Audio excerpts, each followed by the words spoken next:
Bonjour à tous, mon nom est François Letarte et bienvenue sur ma chaîne JDRD30, une chaîne consacrée aux jeux de rôle sur table. Vidroliste, je vais vous faire le résumé, en fait, le récit d'une journée de jeu de rôle qui s'est bien passée. Ouais, et malgré tout, c'est pour ça que ça vaut peut-être la peine que je vous parle pendant longtemps. J'espère que ça ne sera pas aussi long que ça. OK, il y a 2 jours de ça. Bibliothèque, l'été, je fais plus de jeux de rôle parce que j'offre une variété d'activités. Le jeu de rôle en fait partie. Je fais du Hero Kids pour les plus petits. Je fais du Tranchon et Tracon pour les plus grands. Ceux qui connaissent ma chaîne et qui me suivent le savent déjà. Bon. C'est intéressant, c'est toutes sortes d'expériences à avoir. Là, c'est ça. La journée s'annonçait mal au début, c'est ça. Je vais vous raconter qu'est-ce qui s'est passé, pourquoi que j'avais tant d'appréhension. Puis finalement, ça a servi à être une excellente journée de jeu de rôle. OK? Bon. En haut de la liste, j'étais extrêmement fatigué. Je vais vous avouer, j'ai eu une nuit courte la nuit d'avant, cette journée-là. Il a fallu, par obligation, que je me couche très tard, trop tard, et que je me lève très tôt le matin. Tout ça par obligation. C'était pas prévu comme ça, mais finalement, j'ai dormi genre 3 heures. C'est abusif. Là, ça faisait longtemps que j'avais pas fait une nuit de même. Mais, OK. Fait que c'est sûr que j'étais fatigué. Tu sais, la fatigue au point que tu te sens engourdi. Tu sais, que tu te sens plus. Fait que déjà, ça annonçait être pénible comme journée et longue. Parce que j'aurais peut-être voulu me coucher toute la journée. Fait que déjà, je partais avec des points en moins à ce niveau-là. Ensuite, par obligation, le matin, je me suis levé tôt, il y avait des raisons pour ça.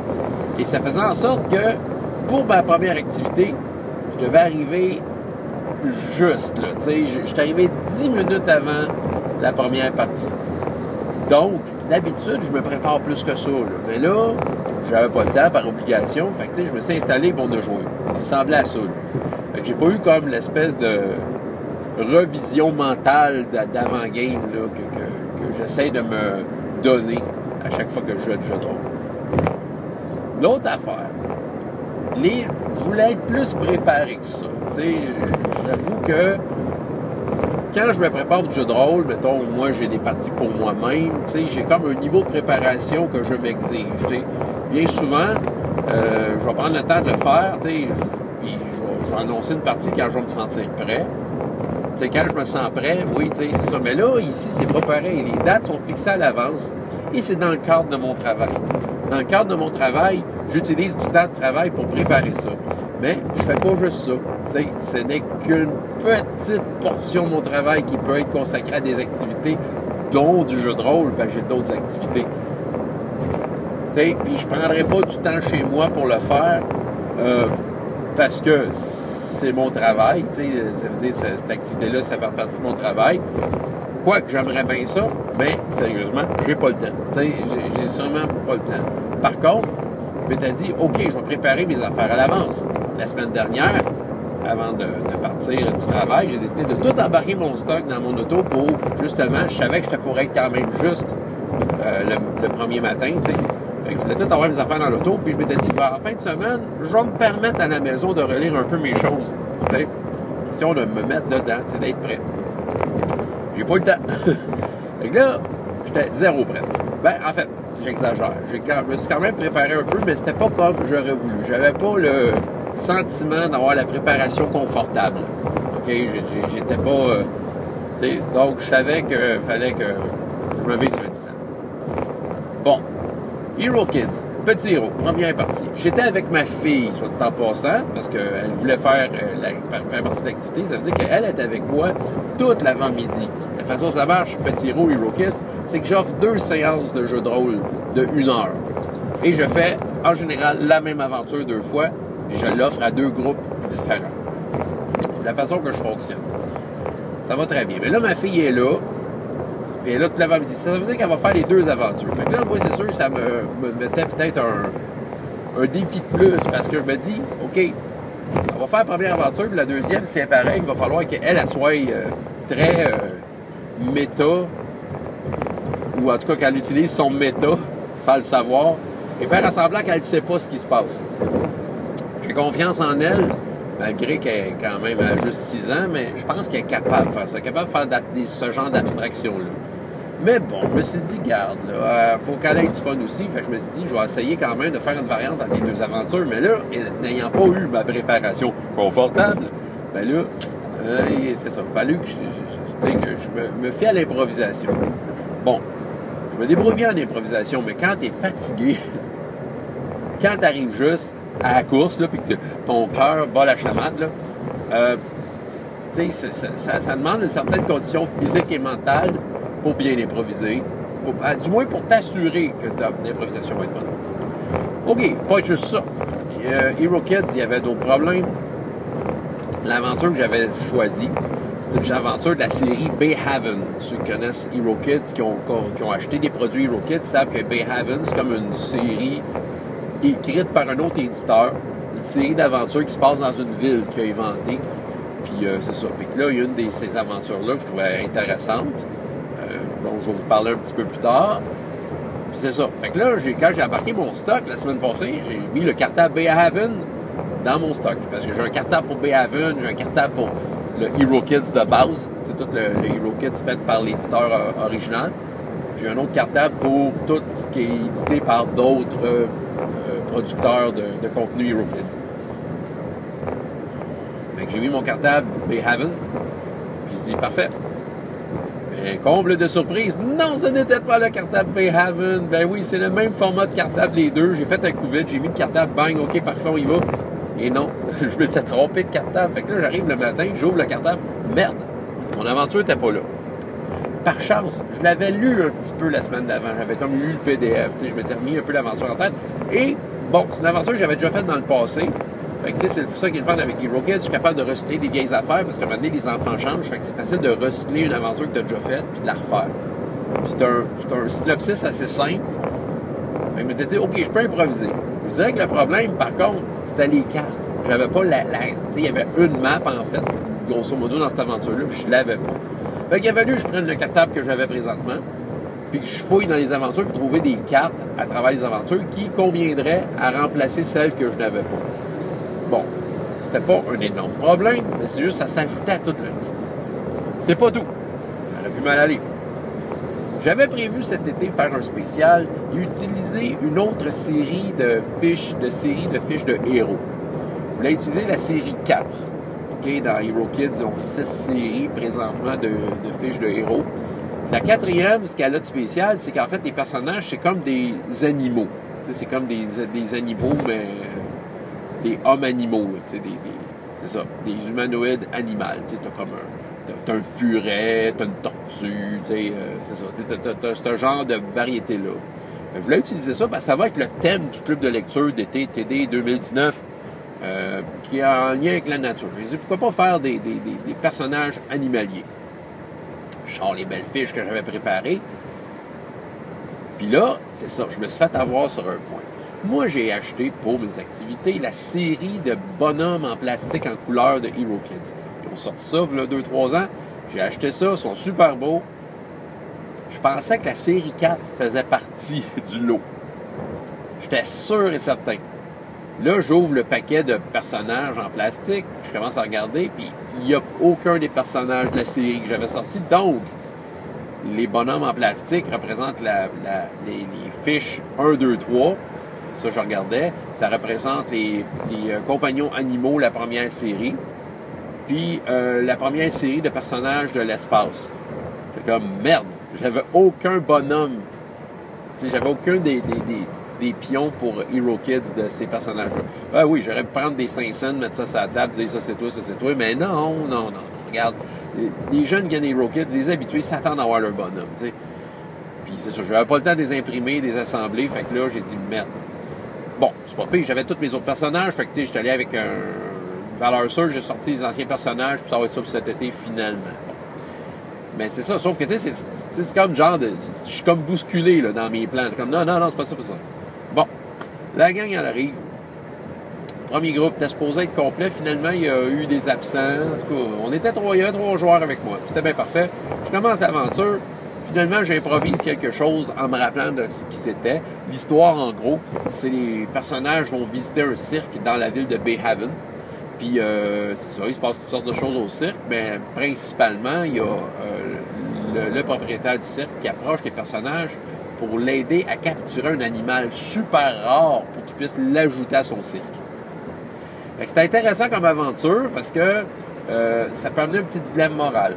Est-ce qu'ils vont vraiment aller capturer un animal dans son habitat naturel, l'amener à un cirque pour de l'argent? Puis c'est ça. Fait que, il faut qu'ils se posent la question. Qu'est-ce qu'ils veulent vraiment? L'aventure ne les empêche pas de faire... Il n'y a pas de bonne réponse, quoi, qu'il y en a une qui est plus naturelle. Non. Puis il y a aussi le fait qu'ils vont faire face à des braconniers qui étaient optionnels, mais moi, j'ai décidé de les mettre. Il y avait des braconniers qui, elles, prenaient peut-être... devançaient peut-être les personnages pour, eux, en fait, la chasser la bête et s'en faire un trophée. Fait qu'il y avait comme tous ces aspects-là. Je trouvais ça intéressant comme situation. Ça fait différent de vider un donjon. Okay? Fait que l'aventure, ça passe très bien. Finalement, écoute, j'improvise bien des affaires. J'arrive dans le temps avec une finale qui en vaut la peine. Ils capturent la créature et décident de l'amener au monsieur du cirque. C'était leur choix. Ils ont eu plein d'argent, en théorie. Et des billets de cirque à vie. Les autres, ça les excitait bien gros de savoir qu'ils allaient dans un cirque, dans un jeu de rôle à vie gratuitement. Bon. Là, je pense à ma fille qui est là, qui vient de vivre cette aventure-là, puis je me dis, moi, je vais essayer de me forcer. Je vais faire le papa qui garde sa fille, puis je me suis dit, ouais, ça avait bien été la première aventure, finalement. Fait que là, j'ai dit, OK, j'ai pensé à ça, je dis, gars, je vais faire la suite. J'ai comme inventé une suite. Je me suis mis à chercher dans mon cartable des cartes de plans qui a plus en lien avec une ville, puis des bâtiments, tout ça. Puis j'ai décidé que, finalement, la créature s'échappait. Et que le monsieur du cirque demandait au personnage de l'attraper. Parce que là, la créature est effrayée. C'est une créature qui est super forte, ça genre de carapace de tortue, puis elle détruit tout sur son passage en courant partout. Fait que là, les personnages, il faut qu'ils essayent de l'arrêter. Fait que j'ai complètement improvisé de quoi. Le groupe deuxième, là, il aurait pu se passer de quoi. Parce que finalement, il y était 7 autour de la table. C'était pas prévu. Il était supposé être 6, si je me trompe pas. Encore là, il y a eu... Non, il était supposé... Non, c'est ça. En tout cas, ce qui arrive, c'est qu'il y en a qui étaient supposés être dans le premier groupe, qui s'étaient pas pointés, mais finalement, ils sont pointés au deuxième. Mais là, moi, j'étais comme, ouais, OK, vous n'étiez pas supposé être là tantôt, mais finalement, bon, OK, venez-vous-en. Mais là, à 7, tu te dis, regarde, tu vas à 7. Tu sais, 6, c'est déjà pénible. Fait que 7, ça garantissait vraiment pas la réussite, tu sais, parce que là, tu sais, c'est pas tout le monde qui aurait le temps de jeu approprié. Ça. Mais étonnamment, ça a super bien été. Écoute, j'ai improvisé des situations complètement hilarante. Puis tout le monde a participé, tout le monde a amené son affaire, puis ça a été tout un travail d'équipe. Sérieusement, j'étais surpris pour des 5-8 ans. Un travail d'équipe, ça suggérait des idées, c'est-à-dire, ah oui, on va faire ça, puis tu sais, ça roulait bien. Il y avait, même c'est drôle parce que il y avait une petite fille qui était là, puis elle était avec sa maman. Puis la maman, écoute, elle était complètement immergée dans le game, puis qu'à un moment donné, elle a voulu me poser une question. Par rapport au personnage de sa fille, puis elle a dit, est-ce que je peux faire ça? Elle a parlé comme si c'était elle qui jouait. Elle était tellement dedans. Correct, ça. Cool job. En tout cas. Et que là, fait que là, l'aventure, tu sais, il est arrivé toutes sortes de situations. À un moment donné, les personnages cherchaient la créature qui savait qu'il était rentré dans une auberge, qui était en train de se faire saccager. Ils décident d'aller dans le sous-sol. Il y avait des escaliers sur la carte qui descendaient dans le sous-sol. Ils disent, ah! Oui, dans ma tête de jeu, je dis tellement la situation parfaite. J'ai décidé que la créature, soudainement, venait du sous-sol. Elle s'est bien à courir en montant les marches, puis à jouer au quai avec les personnages. Je les ai fait faire des tests. Les personnages ont volé, là. Puis là, les personnages avaient mis des framboises dans l'entrée, mais tout plein était des tas de framboises pour attirer la créature. Fait que, tu sais, elle s'en venait en courant des escaliers. Elle a fait un abat avec les personnages. Elle a continué sa course, puis là, les framboises, j'ai décidé que la créature glissait là-dedans. Puis elle fonçait dans le mur, puis elle faisait un trou dedans, puis en fonçant dans le mur, ça faisait écrouler la bâtisse. Écoute, tu sais, un feu, c'était un exemple, mais c'était un feu roulant d'événements de même. J'ai fait revenir les braconniers, mais cette fois, il y en avait deux qui avaient un livre de magie pour essayer d'attraper la créature. Fait que là, ça montait les enjeux. Écoute, ça mettait les personnages, les joueurs fâchés, là, tu sais, il y avait de la rancœur contre les braconniers, là. Puis c'est ça. Écoute, ils ont fait des bonnes idées, les joueurs. Puis il y a le dernier braconnier qui est resté en vie, c'est lui qui a le livre de sort dans les mains. Il s'est fait une téléportation, puis il dit « Je vais revenir chercher le Grump ». Là, après ça, ils ont réussi à sauver le Grump, mais le Grump était quand même un animal sauvage. Fait que comment il fallait qu'il calme le Grump? J'ai inventé un système sur le fait d'un nombre de succès à atteindre, d'un nombre de fois il fallait que tu réussisses, comme un test allongé, qu'on pourrait appeler. Tu sais, ils étaient sur le bout de leur chaise. T'sais, écoute, je suis sorti de là, après ces deux séances-là, me disant « Hey, Kim, ça a bien été. » Je m'attendais pas à ça. Mais ça a super bien été. Tout le monde était content. Sérieux, c'était un good job. C'est comme « Yes, j'ai réussi. » Ouais. Mais là, il restait l'après-midi, Tranchon et Dracon Magicus. Bon, ils sont plus vieux, ils sont supposés être plus tranquilles, mais vous savez ce que j'en pense de ce groupe d'âge-là. J'ai fait un exposé, mais c'est quand même un groupe différent de l'autre. Mais j'étais quand même à la course. Ma fille était avec moi, mais il fallait que je retourne chez nous, au Canjo. Je lui mette de la crème solaire, que je revienne, puis on dîne à travers ça. Puis, tu sais, j'avais pas beaucoup de temps. Fait que je suis arrivé pile à l'heure de la game l'après-midi. Fait que j'ai pas eu le temps d'avoir le recul. Et là aussi, j'ai pas eu le temps de relire l'aventure. Bon, faut pas capoter. J'ai pris un one-page dungeon que j'ai lu rapidement une fois, mais je me souvenais pas vraiment ce qu'il y avait dessus. Je vais vous mettre le contexte de cet été pour ce groupe-là, parce que chacun des groupes a son contexte. Le premier groupe dont je vous ai déjà parlé, c'était des genres de hors-la-loi, j'en ai déjà parlé, donc c'était des genres de Robin des Bois, et ils ont à régler les problèmes des pauvres gens contre le roi. Okay? C'est pas mal ça. L'autre groupe, celui qui ça a finalement bien été, le contexte est différent, sont engagés par le roi. En fait, pour démanteler le culte du dragon noir, quelque chose qui a été introduit dans les dernières aventures, qui a pris de l'ampleur, puis que, tu sais, ça a un lien avec le monde cosmique de Magicus. Ceux qui ont vu certaines de mes vidéos savent de quoi je parle un peu. Fait que, dans le fond, j'ai juste mis un... C'est même pas un... C'est même pas une aventure, c'est... Excusez. C'est même pas une aventure, c'est juste comme c'est le titre d'un thème. C'est comme c'est comme le gros titre d'un article écrit, tu sais. Démanteler le culte du dragon noir. Moi, je me voulais quelque chose de léger. Genre, on va péter la gueule à des cultistes. C'était pas mal ça l'idée derrière ce groupe-là. Tu sais, j'ai voulu faire ça plus léger. Fait que j'avais un one-page dungeon d'un endroit intéressant pour mettre le culte du dragon noir. Puis tu sais, si j'ai choisi celui-là, c'est parce que de ce que j'ai lu, c'était déjà intéressant ce qu'il offrait dans ce donjon-là. Mais c'est ça. Là, je me dis, ah non, tu sais, je vais être obligé de lire à mesure. Tu sais, puis j'aime pas ça faire ça, évidemment. Tu sais, je veux comme rester connecté à la game. Mais tu sais, c'est sûr que je peux inventer des affaires dans le donjon. Là. Mais tu sais, la feuille est faite, la map est faite d'une certaine façon.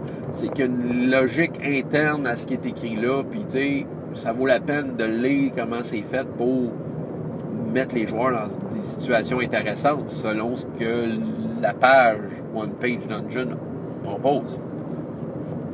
J'étais un petit peu stressé de ce côté-là. Mais, composition des joueurs. Le groupe tel qu'il était pour les séances d'été, et qui va être le même les 3 fois, j'ai cette chance-là, avec ce groupe-là. J'avais 3 vétérans, si on veut, qui ont vécu presque un an, ils ont à peu près jamais manqué. Je pense qu'ils n'ont jamais manqué, en fait. Fait qu'eux autres sont pas mal au courant de ce qui se passe. Ils sont comme connectés à l'histoire, puis Magicus, puis le monde cosmique, puis c'est ça. Tout ça, là, ils sont pas mal au fait des nouvelles les plus intéressantes à ce niveau-là. J'avais 2 anciens joueurs qui étaient occasionnels, qui n'étaient pas venus depuis 1 an. Fait qu'eux autres, j'ai eu à faire un petit briefing, j'ai sorti leur personnage qu'il y avait déjà dans le temps. Puis c'est ça. J'avais une nouvelle joueuse, mais tu sais, nouvelle, on s'entend, elle sortait de quelques années d'Hero Kids à la bibliothèque, elle était juste en âge de pouvoir faire Tranchon et Dracon. Donc, tu sais, expliquer c'est quoi un jeu de rôle, ça allait. C'était d'expliquer le jeu et le contexte, qui était comme, fallait qu'elle ait son introduction complète. Voilà. Jusque-là, ça va. Là, Fait que là, j'explique ça. Fait que là, je me suis dit, bon, culte du dragon noir, tu sais, qu'est-ce que je fais? Je leur impose une situation de départ? Non! J'ai voulu avoir leur opinion. Comment qu'on trouve ça un culte? Fait que je leur posais des questions. Fait que là, ils m'ont sorti des réponses, blablabla, dans un temple, nanana. Puis moi, je les aiguillais peut-être sur certains faits, peut-être pour les inspirer d'autres réponses. Je leur disais, ah ben écoutez, tu sais, les cultes secrets de même, ils font affaire avec des gens louches. T'sais, ils ont besoin quand même d'acheter de quoi pour manger, ils ont quand même, ils ont des besoins, il faut qu'ils fassent affaire avec des gens de l'extérieur pour que ça marche leur culte. Fait que, puis c'est des gens louches, fait que j'essayais de leur faire découvrir l'idée de pourquoi il y a du marché noir, des choses comme ça, sans leur dire exactement c'était quoi, mais juste leur mettre la puce à l'oreille, Puis là, ils se sont dit, ah oui, OK. Puis là, ils ont commencé à broder là-dessus jusqu'à temps de dire, on va aller dans une auberge louche. Ah! Je voulais pas leur imposer ça. Je voulais juste qu'ils comprennent que, ça pouvait être le genre d'endroit. Fait qu'on y va. Je les ai fait inventer le nom de l'auberge. Là, je me suis mis à improviser. Totalement. J'avais juste le thème. Péter la gueule à des cultistes. Fait que, allez-y, allez-y. Fait qu'ils ont commencé à faire leur enquête là. Puis ils ont eu du trouble dans l'auberge. Là, il y a première bataille, c'est tranchon et tracon, hein. Première bataille, c'était une petite bataille de warm-up, une coupe de petits bras à faire éclater. Une des joueurs sort la fameuse carte que tous les personnages du combat augmentent d'un niveau, veut dire les méchants, les monstres. Oh là, le combat commençait à être compliqué. Écoute, c'était un feu roulant d'événements, pas d'allure. Écoute, à travers ça, il essaie de courir après une madame, là, qui semblait les fuir pour une raison obscure. Fait qu'ils se sont dit, ah, c'est peut-être de quoi. Ils finissent par pogner à madame, l'enlever, le visage miroir du groupe, celle qui se métamorphose, prend l'apparence de madame pour aller à l'endroit où elle devait aller et rencontrer quelqu'un qui, de toute évidence, avait affaire au culte du dragon noir. Mais tu sais, ça a été magique parce que tout le monde avait quelque chose à aller chercher dans ce game-là. L'un voulait se battre, l'autre voulait plus l'histoire. C'est donc j'ai réussi à combler un peu tout le monde. Puis le groupe, à un certain moment donné, était séparé en trois. C'était 3 groupes de 2 joueurs. Puis écoute, d'habitude, c'est compliqué ça, mais j'étais capable de passer d'un groupe à l'autre. Puis tu sais, ça s'interreliait d'une certaine façon. Puis je découpais ça, là. Tu sais, j'avais des moments forts, clac, j'arrivais, il y en avait deux qui étaient en combat, puis tu sais, je leur faisais bing bang 2 tours, puis là, puis souvent, la façon que Tranchon et Tracon marche, c'est comme un feu roulant de péripéties pas d'allure. Fait que là, tu sais, j'étais capable de finir sur des moments forts, tu sais, puis de passer à un autre, tu sais, puis en tout cas, j'ai réussi à faire ça. En tout cas, j'ai l'impression que ça se faisait bien. Puis là, à travers tout ça, qu'est-ce que je voulais dire? Écoute, ça allait bien. Il y a des joueurs qui ont bien performé. Comment je pourrais dire? Je suis arrivé à la fin, tous les joueurs étaient finalement ensemble, dans la même scène finale, contre un genre de boss. Puis j'ai pu finir ça sur un punch que je m'attendais pas à utiliser. Écoute, ça a passé super vite. C'est pas passé tant de choses que ça dans l'aventure. Mais ça a été un 3 heures très rempli d'action, puis de péripéties, puis ça s'est quand même bien contenu. Je suis sorti de là, Caroline, ça a bien été, malgré mon engourdissement mental de ma fatigue. Écoute, j'étais super surpris. Tout le monde était content, puis ils ont clairement dit qu'ils avaient très hâte, très, très hâte à la prochaine aventure, parce que là, soudainement, je les ai mis sur une attente, là, un punch final qui s'attendait pas, comme moi-même je m'attendais pas, mais je trouvais, c'est tellement ça. En fait, le punch final, une des joueuses, dans ses avantages, elle a écrit qu'elle a une sœur jumelle. Ça n'a jamais été clair c'était quoi cette histoire de sœur jumelle-là. C'était le visage miroir, en fait. Fait que, un visage miroir, déjà, c'est louche comme race. Sœur jumelle, il a été sous-entendu sur l'identité de la sœur jumelle au cours des parties qu'elle a été avec son personnage, mais sans plus. Mais là, j'ai comme pu plugger ça là, finir avec voici en face de ta sœur jumelle, puis dans un moment dramatique, on a fini ça là. Oui. C'est sûr qu'en sachant qu'ils vont être les mêmes joueurs la prochaine fois, ça me permet de faire ce genre de choses-là. Parce que mon but, au départ, c'était de faire une aventure avec une fin. Mais bon, regarde, aussi bien s'amuser, là, j'ai les mêmes joueurs pour les 3 séances, fait que je vais leur faire un petit arc de 3 aventures, essayer de finir ça à la 3e aventure selon ce qu'ils vont faire. sais, l'engourdissement mental, ça peut faire deux choses. Je l'ai vécu avec la musique beaucoup. Soit que tu es super mauvais parce que physiquement, t'es pas là. T'es mentalement pas là, puis tu performes pas bien, tu veux te débarrasser de ta tâche, puis c'est ça, t'es comme moins que bon, tu sais. Puis en jeu de rôle, c'est arrivé que je sois fatigué, puis je sois pas super performant, mais c'est ça. Ou ça fait le contraire, étrangement. Je me souviens de spectacles que j'ai déjà fait dans le passé. Écoute, je pense à un des spectacles où j'étais dans un état terrible. Bon, j'étais jeune, j'avais viré une brosse la veille, j'avais peu dormi, j'étais malade, puis je suis arrivé le lendemain sur un show. Écoute, puis j'étais tellement engourdi, sérieux, je me souviens pas du spectacle. Mais le monde m'en parle encore. Ça a l'air que j'ai fait le meilleur solo de guitare de ma vie. J'étais complètement dedans. J'ai des vagues souvenirs là, d'être de moi sur scène, mais j'étais tellement engourdi que ça s'enregistrait pas. Fait que ça fait comme l'effet contraire, j'ai performé, c'est ça. Fait que c'est peut-être un peu ça qui est arrivé. On dirait que l'engourdissement fait en sorte que j'assumais mon état de fatigue, le fait que j'étais pas préparé comme je l'aurais voulu.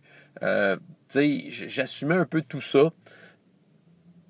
Fait que j'avais un certain lâcher-prise, puis je me suis juste laissé aller à ce que j'avais déjà. C'est sûr, j'ai de l'expérience avec ces groupes-là. Comme Hero Kids, j'ai de l'expérience avec les aventures, fait que je suis capable de broder autour maintenant. La plupart des aventures, je les connais sur le bout de mes doigts. C'est ça, puis je suis très réactif aux enfants. Les enfants vont amener des éléments, puis je vais comme les suivre là-dedans. Pour ce qui est de Tranchon et Tracon, l'univers, on l'a créé ensemble. C'est facile de broder autour de ça. Aussi, je connais bien l'univers, puis je connais bien le système. C'est ça qui arrive. Quand tu connais bien tes outils, c'est sûr que ça aide. Fait que, j'avais un lâcher-prise. J'ai dit, garde, tout ce que j'ai à savoir, je le sais déjà dans le fond. T'sais. Fait que c'est un peu de cette approche-là. Mais ça a bien été. Je dis pas que c'est 100% parfait, c'est jamais 100% parfait, mais assez pour dire que, hey, écoute, good job, je suis sorti de là, puis tout le monde a déjà hâte à la prochaine fois. C'est ça? Fait que, voilà.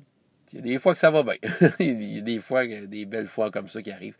Fait que je voulais vous partager ça. Sûrement faire un autre jeu vidéo encore. Je l'annonce, j'espère la faire. Des fois, je n'arrive pas à faire mes vidéos que je voudrais, mais je vous le dis, là. Je veux comme encore parler de jeux de rôle, bibliothèque, jeunes, OK? Je veux me développer là-dessus, puis je veux faire des auto-réflexions là-dessus avec vous, des monologues, là, parce que je me dis, Colin, il y a de quoi aller chercher là, puis ça peut peut-être donner des trucs à des gens qui veulent se lancer dans ce genre de projet-là avec des jeunes dans un contexte autre que les contextes traditionnels de jeux de rôle. Et de vous encourager à le faire, en fait. Fait que je vais en reparler souvent. Là. Attendez-vous à ça, là, ça fait une couple de fois que vous voyez parler de jeunesse, mais ça va faire partie de plus en plus de mes vidéos, je pense, d'une certaine façon, parce que, bon, ça fait partie de mon quotidien, pas mon quotidien, de mon environnement de travail, mais en même temps, je sens que je découvre des choses pour moi-même, puis peut-être que ça peut vous aider à en faire découvrir à vous aussi, en tout cas. C'est assez long, cette vidéo-là. François Letarte, JDR des 30, et jusqu'à la prochaine fois, il y a autant de plaisir dans la vie que dans les jeux. Au revoir.